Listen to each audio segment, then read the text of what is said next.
Namorada nova, cala a boca você. E participam comigo nesse bate-papo o jornalista Felipe Machado. Obrigado, Felipe. O ator Blota Filho, isso é. Ô, beleza. Dá um beijo. Faz tempo que a gente não se vê. Como é que você tá, irmão? Muito bem, você. Bem, querido. Prazer em te ver. Obrigado pelo convite. E o nosso especial convidado, que é o Breno Siviero.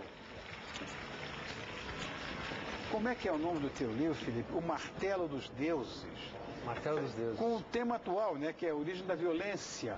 Seria isso, não? É. Você se baseou na vida real, não foi para até Asgard falar com Thor, com o martelo dele, não. É outra coisa, né? Não, na verdade, assim, a ideia de usar o martelo, ele tem um pouco várias leituras, né?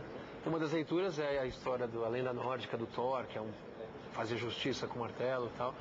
Mas aí também tem o lado da justiça mesmo, que tem o juiz com o martelo, enfim. Sim. E tem o lado do personagem, que é um personagem que ele tenta melhorar o mundo matando pessoas más. Então ele mata essas pessoas com marteladas. Então o martelo também tem um triplo sentido, vai. Meu Deus. É um pouco... Para você, qual é a origem da violência?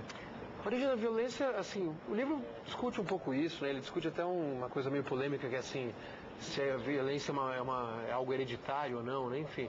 A origem da violência acho que está na origem do ser humano mesmo, né? Eu sou muito influenciado por exemplo, por Stanley Kubrick, que é um cineasta muito legal, que eu gosto muito. E ele tem alguns filmes que falam disso, Laranja Mecânica, até o próprio 2001, de Céu e Espaço.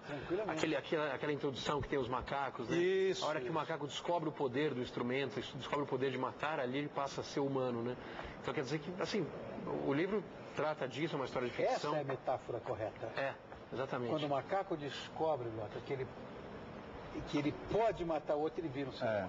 E depois no final do filme, depois você tem o computador, quando descobre que também pode matar, quando o computador vira humano. Quer dizer, enfim, tem vários paralelos, assim, e o livro eu tentei contar uma história, você pode ler em vários níveis, né? Quer dizer, não sei se eu consegui, mas eu tentei.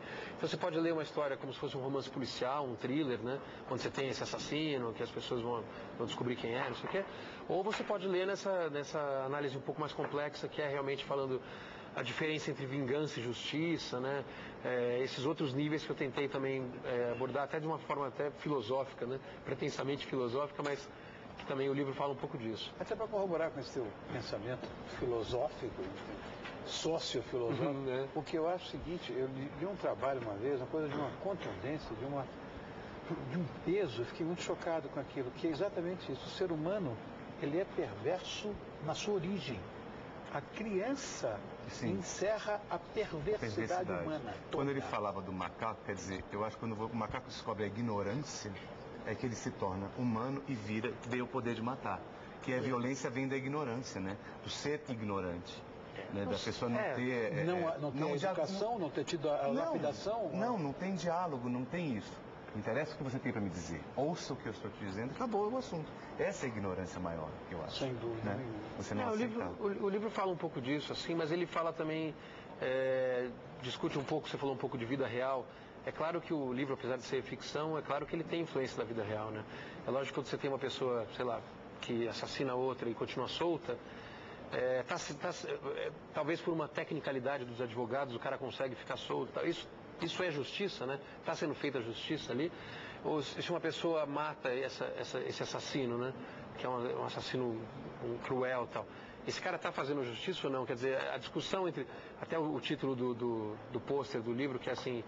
existe diferença entre vingança e justiça, né? Que é brincando um pouco... Brincando não, na verdade, é um assunto sério, mas jogando um pouco com esse tipo de conceito, né? Até onde vai a vingança, até onde o homem pode fazer justiça, né? Eu acho que é um tema interessante, é um tema super atual, né? Quando você vê, por exemplo, sei lá... me perguntaram, mas tem a ver com Tropa de Elite, tem a ver com não sei o quê? Não, o livro foi escrito antes. Sim. Mas, quando você tem, por exemplo, uma sessão de Tropa de Elite onde as pessoas aplaudem a hora que o policial está torturando, não sei o quê, você tem um elemento da sociedade que é muito atual, né? Que é um desejo das pessoas por justiça, né? Na sua última instância, né?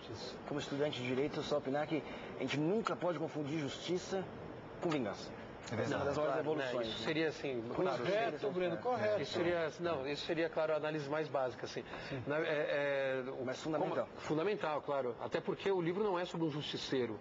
né? Eu também sou contra, claro, fazer justiça com as próprias mãos, mas trata um pouco do... Até porque ele não é um justiceiro, que ele não mata criminosos, ele mata, por exemplo, uma pessoa, um pai que espanca a filha. Ele não é um criminoso no sentido, talvez ele não fosse preso, mas ele é um sociopata, né? Então o personagem trata um pouco desse tema, mas aí é uma análise bastante complexa, isso é interessante. Bom, eu quero conversar com o Blotter. Conversa agora ou depois? Tá. Quem a gente vai falar mais? Porque está me vingando. Vou explicar a você o que é. Eu sou fanático por musicais. E o cara está fazendo Tieta do Agreste. Musical. Um musical. Então nós vamos fazer o seguinte, nós vamos primeiro tentar harmonizar, você escolheu muito bem, tem um queijo coalho aqui de baixo, para dar a pegada. Por isso mesmo, nós vamos harmonizar a nossa modesta refeição com um Cabernet Sauvignon, você escolheu. Muito bem. Essa é a super uva de Bordeaux. A rainha de lá. Aclimatou-se impecavelmente aqui em nosso país. Abriremos, tomaremos, enquanto você, minha bonitinha, vai esperar, porque nós vamos comer muito bem, seguramente. E esta impecável Cabernet Sauvignon, essa uva engarrafada aqui, líquida, feita pelo meu amigo Ângelo Saltão, nos espera. Além, claro, desse repasto impecável que o grande chefe Roberto Strongoli nos mandou. Já estamos de volta, vamos falar do musical do Blotter, que é tão legal. E mitos e verdades sobre nós outros, a quem você tanto despreza. Vamos voltar já, peraí.